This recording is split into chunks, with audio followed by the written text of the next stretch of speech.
ഈ വർഷത്തെ പരിപാടി എന്ന് പറയുമ്പോൾ ഒന്ന് ശാരീരികമായും മാനസികമായും നന്നാകണമെന്ന് ആഗ്രഹമുണ്ട്. ഈ മടി കുറയ്ക്കുക, കുറച്ചുകൂടെ വർക്കിൽ കോൺസെൻട്രേറ്റ് ചെയ്യുക. നാട്ടിലിപ്പോ പഴയതുപോലെ ഒന്നല്ല, ഇഷ്ടം പോലെ പണിയാ. എനിക്ക് ലിസണിങ് ക്വാളിറ്റി കുറച്ച് കുറവാണ്. അപ്പം കുറച്ചുകൂടെ റൂത്ത് പറയുന്നത് കേൾക്കാനുള്ളൊരു മനസ്സ് ഞാൻ ഇനി മുതൽ കാണിക്കും. നമുക്കുള്ളത് നമ്മുടെ അടുത്ത് വരും, നമ്മൾ കറക്റ്റ് സ്ഥലങ്ങളിൽ എത്തപ്പെടും. അങ്ങനെ വിശ്വസിക്കുന്ന ആളാണ്. അതാണ് ന്യൂ ഇയർ.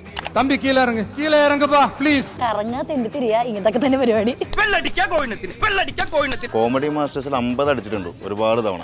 പക്ഷെ ഒരാഗ്രഹമാണ് 75,000 അൺലോക്ക് ചെയ്യണം എന്നുള്ളത്. നല്ലൊരു തീരുമാനം എടുക്കണം എന്നുള്ളൊരു തീരുമാനത്തിലാണ് ഞാനിപ്പോൾ. എനിക്ക് തെറ്റിക്കാതെ ഒരു കിറ്റ് കളിക്കണം, പിന്നെ ഒരു തെറ്റിക്കാതെ ഒരു കല്യാണം, ഒരു കല്യാണം കൂടി കഴിക്കണം, അത്രേ ഉള്ളൂ. ഇത്ര വലിയ ബന്ധങ്ങളിലേക്ക് പോണോ ശിവൻകുട്ടി? ലൊക്കേഷനിൽ നിന്ന് ലൊക്കേഷനിലോട്ട് തിരക്ക് പിടിച്ച് ഓടണം. അല്ല, ചാൻസ് ഒന്ന് എയറിലാവണം എന്നുണ്ട്. അങ്ങനെയെങ്കിലും ഒന്ന് ഞാൻ വൈറലാവട്ടെ. ഈ 2026 എന്നുള്ളത് ഈ 6ന്റെ സ്ഥാനത്ത് 9 അങ്ങ് തിരിച്ചിടണം. അതായത് 2029 ആവുമല്ലോ, അതുവരെയെങ്കിലും ജീവിച്ചിരിക്കണേ. എന്റെ ഏറ്റവും വലിയ ആഗ്രഹമാണ് അമേരിക്ക ഒന്ന് സന്ദർശിക്കുക എന്നുള്ളത്. നിലവിലെ ചെറിയ ചെറിയ ലോണുകൾ അടച്ചു തീർക്കാൻ വേണ്ടി ഒരു വലിയ ലോൺ കിട്ടണേന്നുള്ള ഒറ്റ പ്രാർത്ഥനയേ ഉള്ളൂ. 2026 എൻ്റെ ന്യൂ ഇയർ റെസൊല്യൂഷൻ എന്ന് പറഞ്ഞാൽ ഒന്നുമില്ല.